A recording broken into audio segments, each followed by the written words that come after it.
I still hear the words, not because they were loud, but because they were true in the mouths that said them. Jason and Ellie stood near the garage entrance. Jason leaned on the doorframe like he owned it. Ellie crossed her arms, phone in one hand, smirk pulling one corner of her mouth. Mom had a life before you. You're just lucky she let you into it. I didn't say anything. Not because I didn't have words, but because they wouldn't have mattered. Words don't mean much when the cement's already dried. I walked past them down the hall to the family photo wall. I pulled down the only frame with my face in it, the one Ashley insisted we hang when we got married, and replaced it with a stack of unpaid bills she hadn't looked at in weeks. Water, electric, her credit card, the second mortgage she took out and never paid off. I taped them neatly, one above the other. Next to them, I pinned a printed Google map. Red circled destination. The old apartment complex where Ashley had lived with their biological father before he vanished. The place where that sacred life before me happened. A few days later, they started asking about their dad again. Jason called.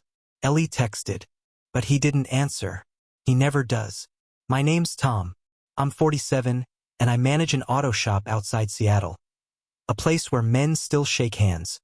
Where grease lives under the nails no matter how many times you scrub. I bought this house at 34, back when the market was ruthless and I was still dumb enough to think discipline alone could beat bad timing. I got lucky. Fixed it up myself. Backyard, new insulation. Full gut of the garage. It wasn't a mansion, but it was mine. Before Ashley, my life was measured in torque specs and socket sizes. Predictable. Solitary. After her, it was chaos with a smile. She moved in fast. Brought the kids and their mountain of baggage. Jason was 15, Ellie 13. I didn't try to parent them. I didn't want to step on toes, so I played it safe. Played it quiet. Thought maybe, just maybe, if I kept the lights on and the fridge full, they'd come around.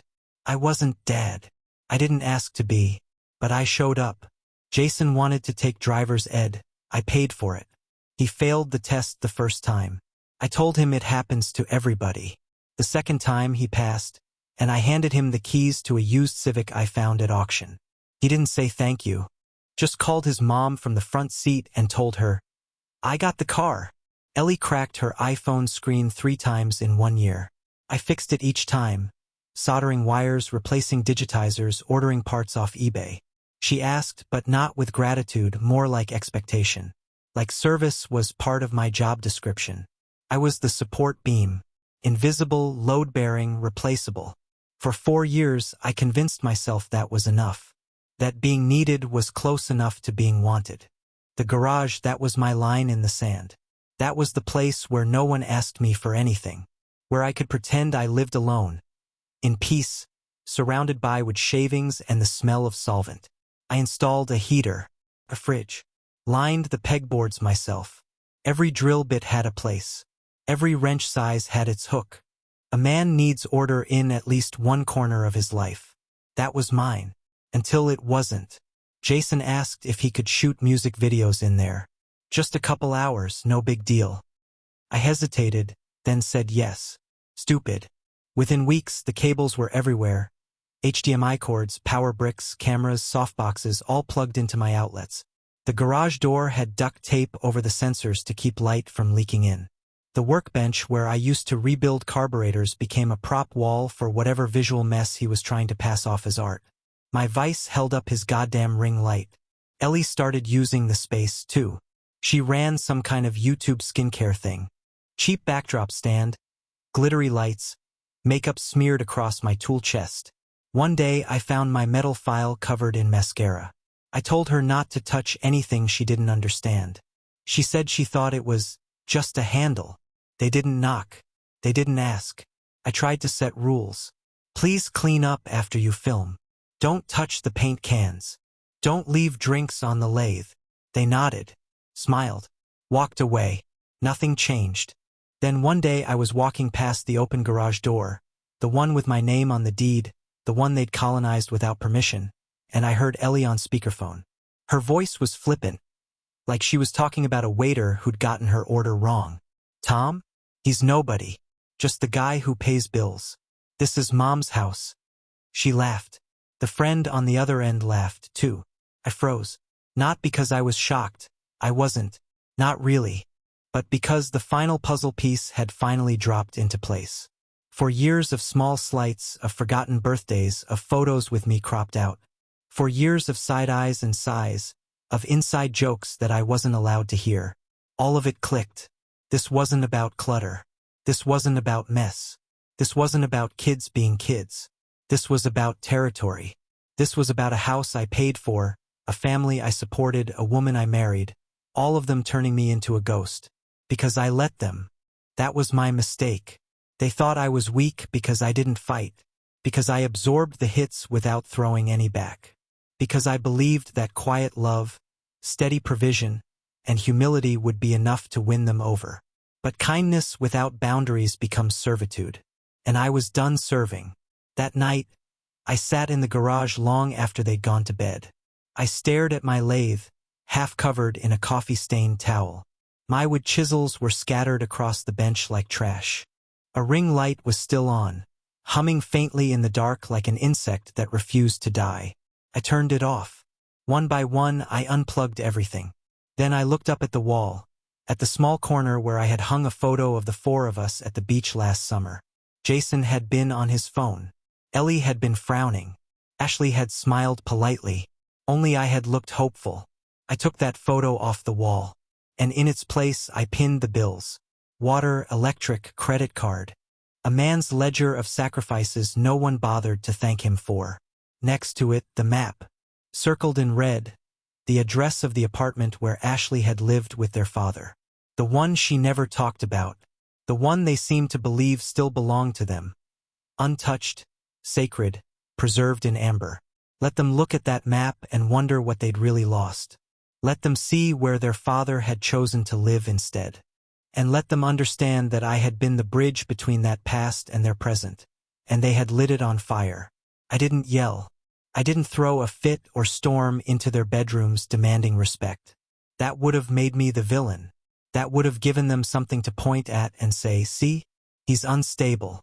That's why we don't listen to him. No, I've lived long enough to know how this works.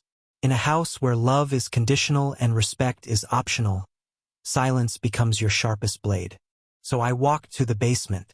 Stairs creaked beneath my boots, the same ones I wore on cold concrete floors at the shop, the ones with paint flecks and dried grease in the stitching. They weren't pretty, but they'd outlasted every insult that ever passed under this roof. I opened the breaker panel and flipped 4 switches. Not all of them. Just the ones tied to the subcircuit I had run for the garage's north wall, the studio wall, the charging ports, the desk lamp, the ring light, the backup battery charger. I'd wired that wall myself. I knew every inch of it. Then I walked back upstairs, poured a glass of water, and waited. It didn't take long. Jason was first.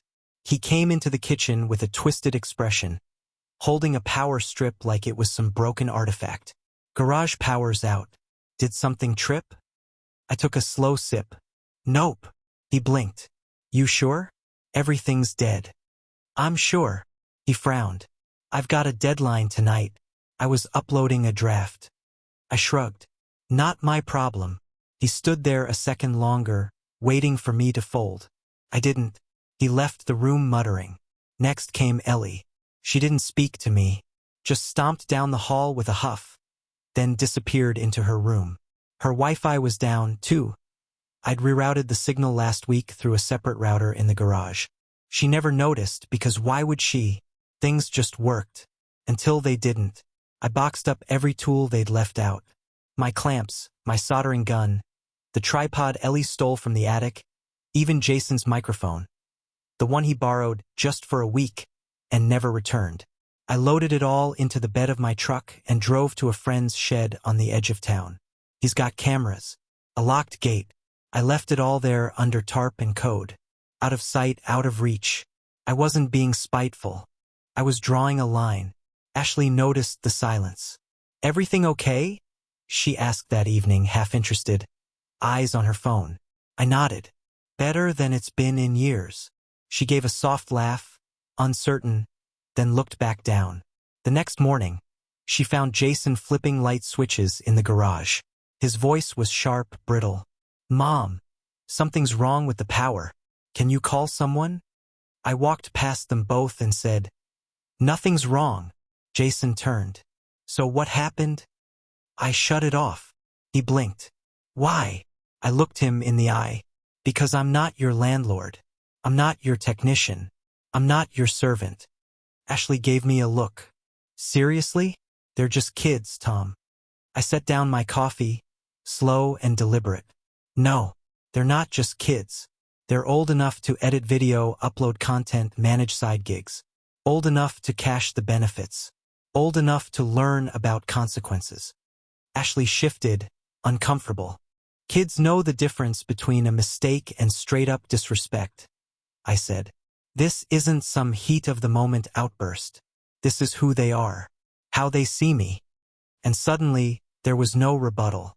Just the faint hum of a fridge and two people looking for an excuse they couldn't find. That day, I canceled Jason's car insurance. Not out of anger, out of principle. He wasn't paying it. I was monthly without thanks.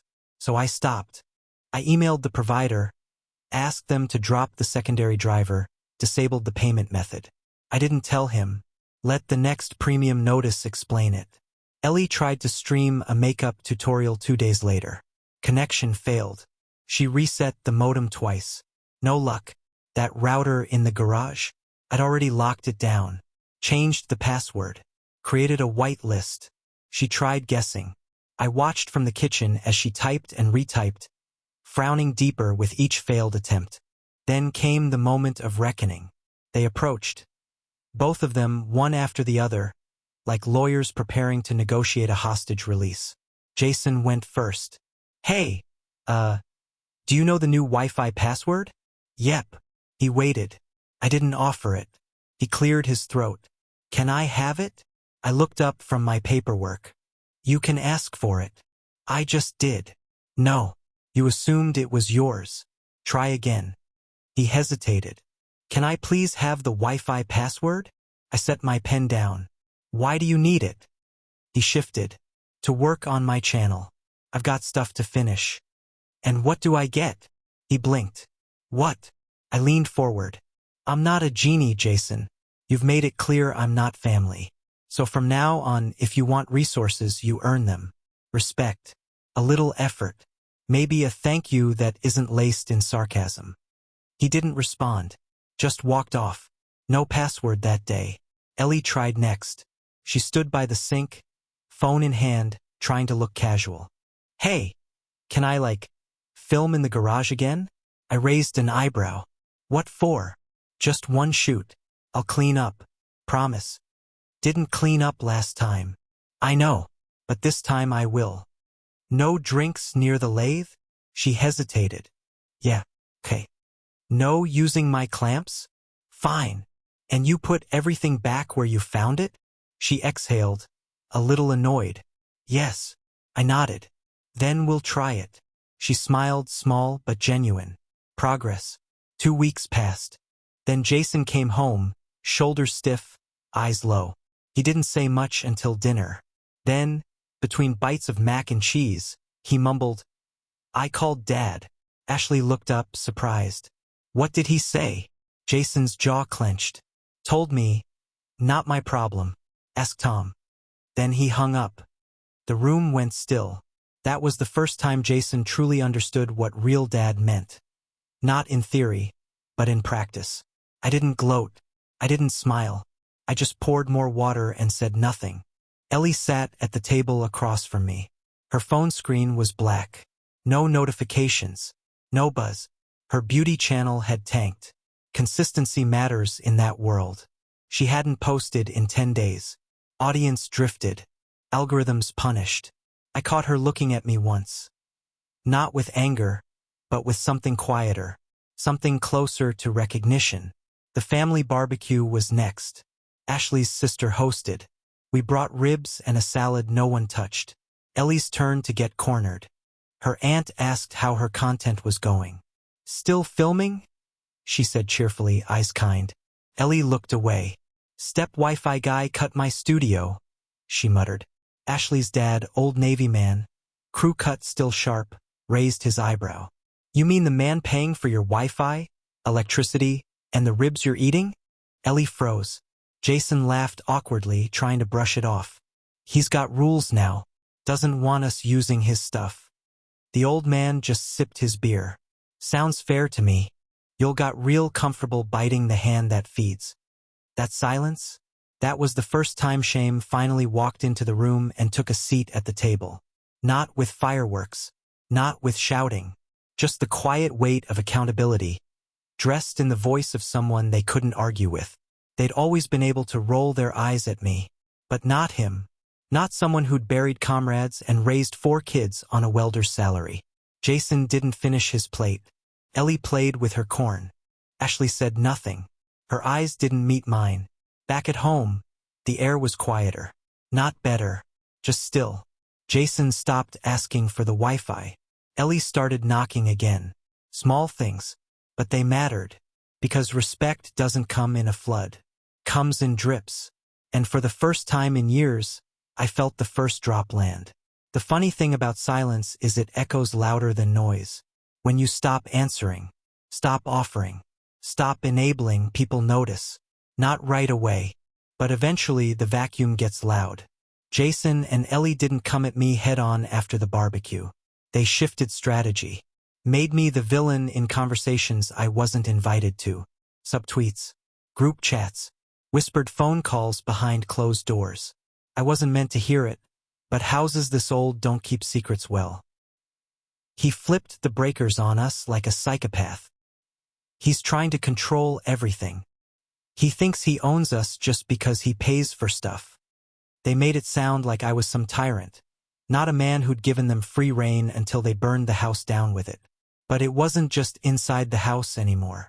The ripple spread outward. Jason's girlfriend caught wind of it. Smart girl. Quieter than he was. She used to wave politely when she came by. Never stayed long. I figured she was raised different. One afternoon I pulled into the driveway, hands raw from changing out a stripped crankshaft at the shop. She was sitting in Jason's car, arms folded, staring straight ahead. Jason was pacing next to it, phone in hand, arguing. Parked. Got out. Didn't say a word. He didn't either. Just stormed back inside. She stayed. And then, out of nowhere, she stepped from the car and said, "Mr. Harris?" I turned. "Yeah." She hesitated, then walked up slowly. "I just wanted to say, I get it, what you're doing." I didn't know what to say, so I said nothing. She continued. "He told me what happened, or I guess his version, but it didn't add up. I asked him, who pays for your car? Who pays for your phone? Who pays the rent, the insurance, the food?" Her eyes didn't flinch. I asked him if he'd ever said thank you, ever acted like it mattered, and he didn't have an answer. She looked embarrassed after she said it, like she'd crossed a line, but I just nodded. "Thanks for saying that." She nodded back, got in her car, and left. That night, Jason didn't come home. He stayed at a friend's or maybe at hers. No explanation. No text to his mother. And for the first time in a long while, I slept better. Because someone else had held up the mirror, and for once, I wasn't the one cast as the lunatic. The next morning, Ellie was quiet. Not scared. Not sorry. Just quiet. She made coffee. She rinsed her own mug. She left her phone face down on the table. A small signal in a house where silence meant something again. 2 days later, I heard her in the garage. Not filming, organizing. She'd pulled out one of my old bins and was sorting light bulbs, screws, cords. Stuff she'd borrowed and never returned. When I stepped in, she froze. "I was just cleaning up," she said quickly. "Didn't touch anything important." I nodded. "You need help?" she asked. I blinked. That was new. "No," I said. "But thanks." She stood, dusted off her hands. "The tripod you loaned me." I wiped it down, put it back where it was. I glanced at the corner. It was there, folded, balanced on the exact hook it had hung on for 2 years before she stole it. "Appreciate it," I said. She hesitated at the door. "I shouldn't have said that stuff. About you. To my friend." I met her eyes. "You didn't say it to your friend. You said it to yourself. She just happened to be listening. She looked down, nodded, and walked out. A day later, I came home to find my father's toolbox on the kitchen table. A note taped to it. Didn't touch it. Just wanted you to know I respect this. Jason. The box hadn't been moved from its spot under the garage bench in years. I opened it. Nothing missing. Nothing shifted. It hit harder than it should have.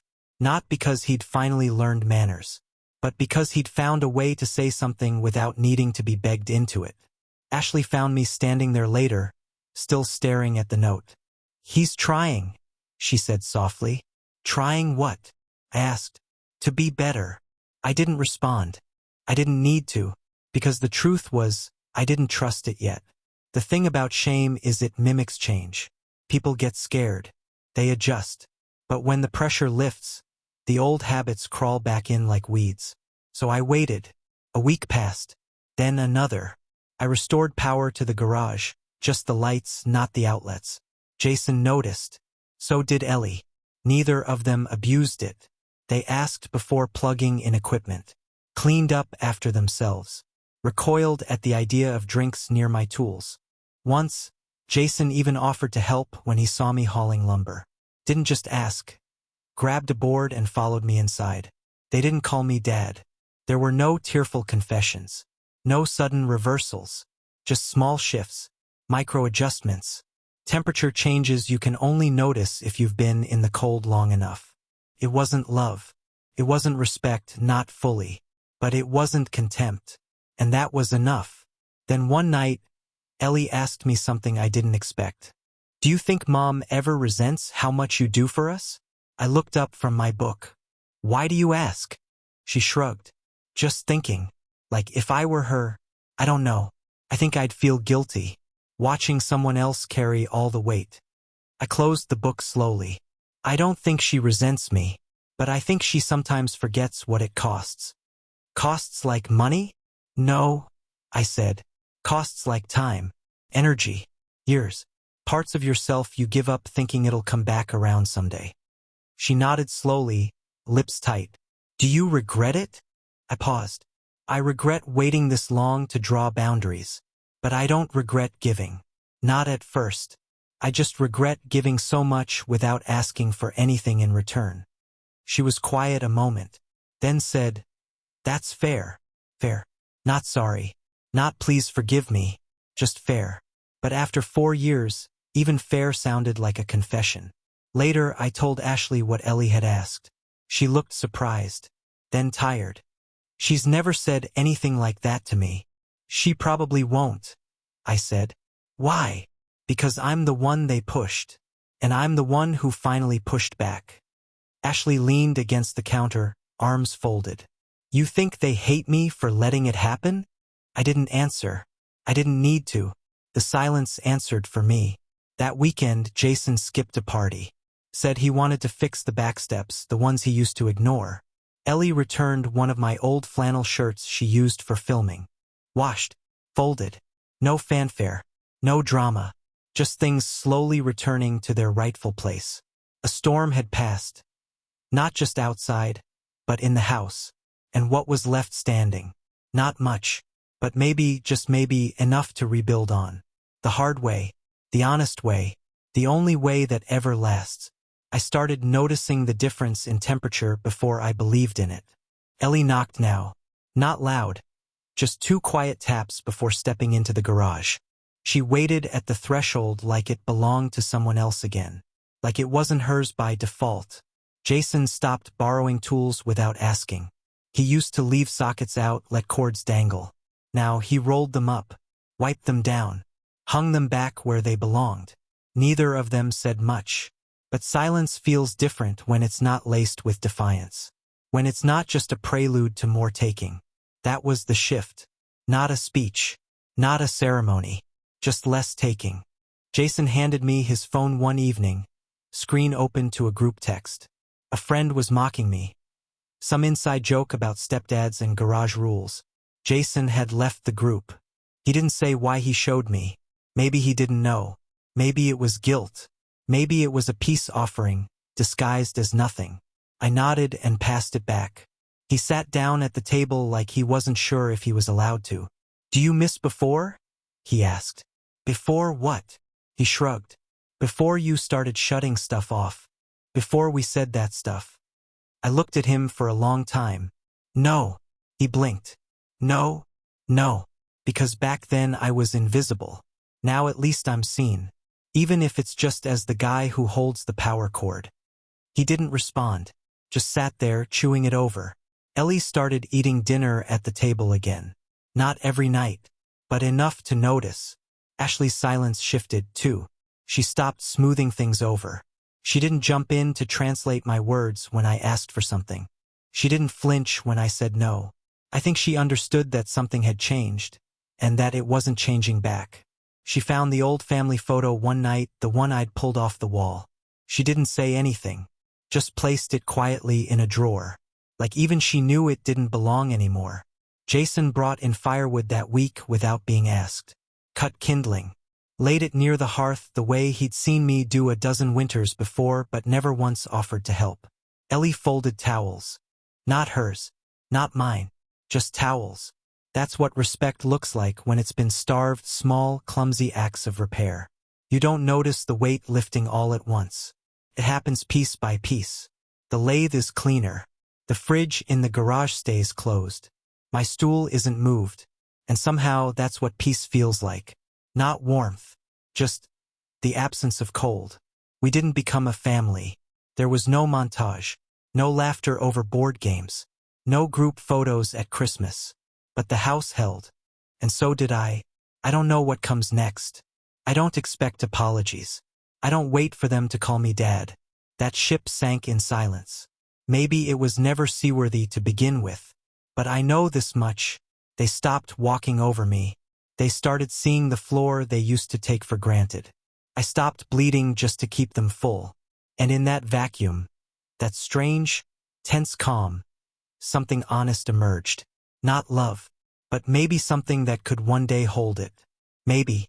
So now I ask you, was I wrong to cut the power?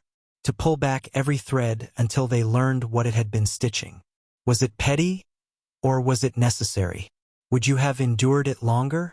Or would you have walked sooner? Tell me, where is your line?